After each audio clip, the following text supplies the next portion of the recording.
Magandang gabi sa ating lahat. Narito ang ating update sa binabantayang si Bagyong Christine. Ang kasalukuyan, ang kaulapan dulot ng Bagyong Christine ay sakop na ang halos buong bansa.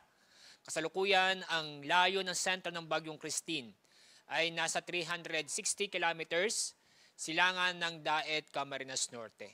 Napanatili ang lakas na hangin malapit sa gitna ng bagyo, nasa 75 kilometers per hour, samantalang ang pagbugso ng hangin maabot sa 90 kilometers per hour. Inaasahan na ito'y kikilos sa direksyong northwest sa bilis na 10 kilometers per hour. At kasalukuyan, nakaranas po tayo ng pag-ulan, ano po yung malalakas na pag-ulan dito sa Luzon, lalo po sa Southern Luzon, Bicol Region, at yun hindi po sa Visayas, particularly sa Eastern at Central Visayas. So marami pong lugar ang nasa ilalim ng tropical cyclone wind signal, halos buong Luzon at ilang bahagi ng Visayas. Nakataas ang signal number 2 sa southern portion ng mainland Cagayan, Isabela, northeastern portion ng Aurora, Catanduanes, eastern portion ng Camarines Norte, eastern portion ng Camarines Sur, eastern portion ng Albay, eastern portion ng Sorsogon, northeastern portion ng Northern Samar, at northern portion ng Eastern Samar.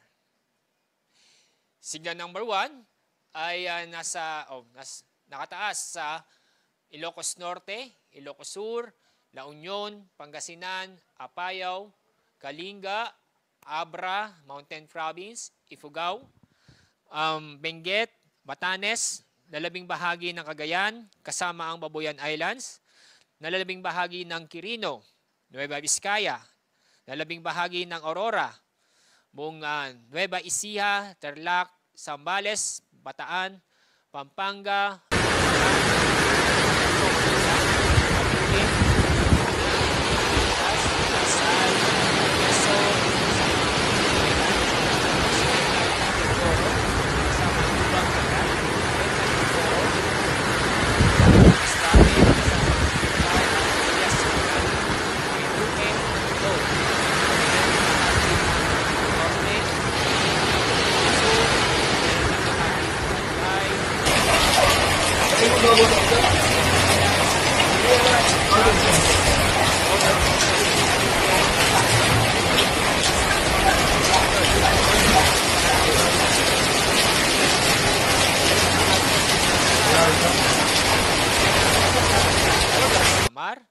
buong Samar, Leyte, Biliran, Southern Leyte, Dinagat Islands, Surigao del Norte kasamang Siargao, Bukas, Grande Group.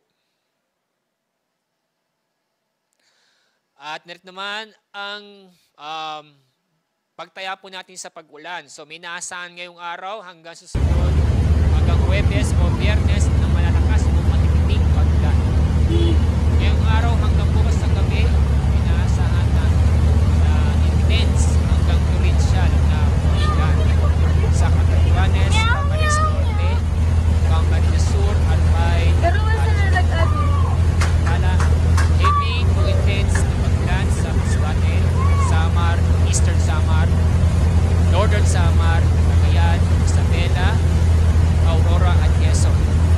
Moderate to heavy rains sa lalabing bahagi ng Cagayan Valley, buong Cordillera, lalabing bahagi ng Central Luzon, lalabing bahagi ng Calabarzon, Metro Manila, Mindoro Provinces, Romblon, Marinduque, Calamian Islands, at lalabing bahagi ng Visayas. So halos buong Luzon ng Visayas makakaasan o makakaranas ng malalakas o matititing pag-ulan. Mula bukas ng gabi hanggang Thursday ng gabi, may inaasahan pa rin tayong intense hanggang torrential na pag-ulan sa Isabela, Cagayan, Apayao at Ilocos Norte.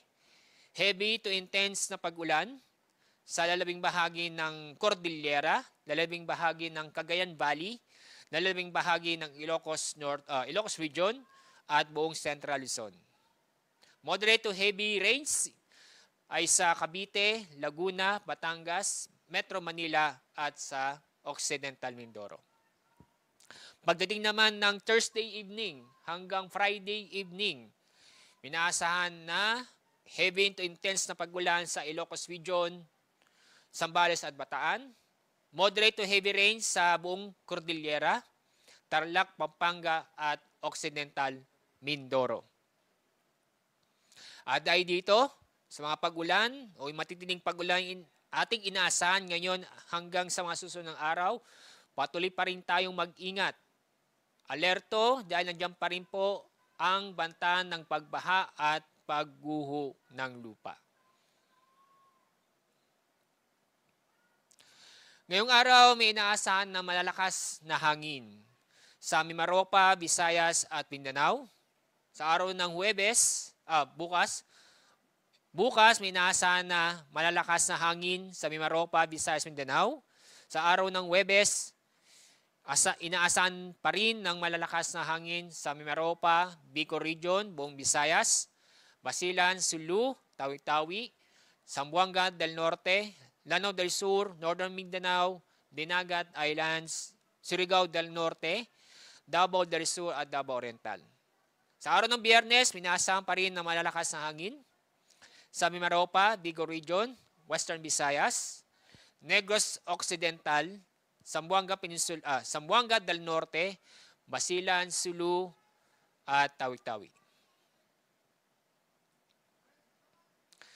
Sa ating forecast track ng Bagyong Christine na inaasahan na papunta sa Northern Luzon ang sentro ng Bagyong Christine. And bago ito tumama sa lupa, inaasahan na magiging severe tropical storm. Kapag hindi magbabago ang kanyang pagkilos o galaw, maaari pong bukas ng gabi. Maaaring bukas ng gabi or Thursday ng madaling araw ay inaasahang magla-landfall sa may Aurora o Isabela o sa Northern Aurora. At mapanatili niya ang kategoryang severe tropical storm hanggang sa paglabas ng kalupaan. Posibleng Biyernes na sa labas ng PAR ang Bagyong Christine. At inyong mapapansin, itong bilog nito, ito yung mismo ang bagyo. Yung makikita nyo po ang lawak ng bagyo na halos sakop ang Luzon at Visayas.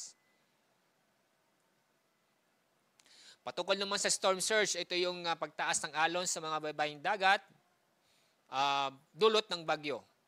So may naasahan tayong matataas storm surge. Storm surge sa mga baybaying dagat sa Northern Luzon, Central Luzon, at ganun din sa may Catanduanes at sa may Camarines Norte or Sur, na kung saan ang taas na alon ay halos aabot ng 1 metro.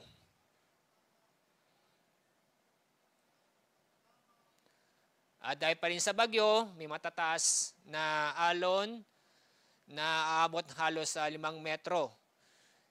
Dito sa northern at eastern seaboard ng Luzon at eastern seaboard ng Visayas.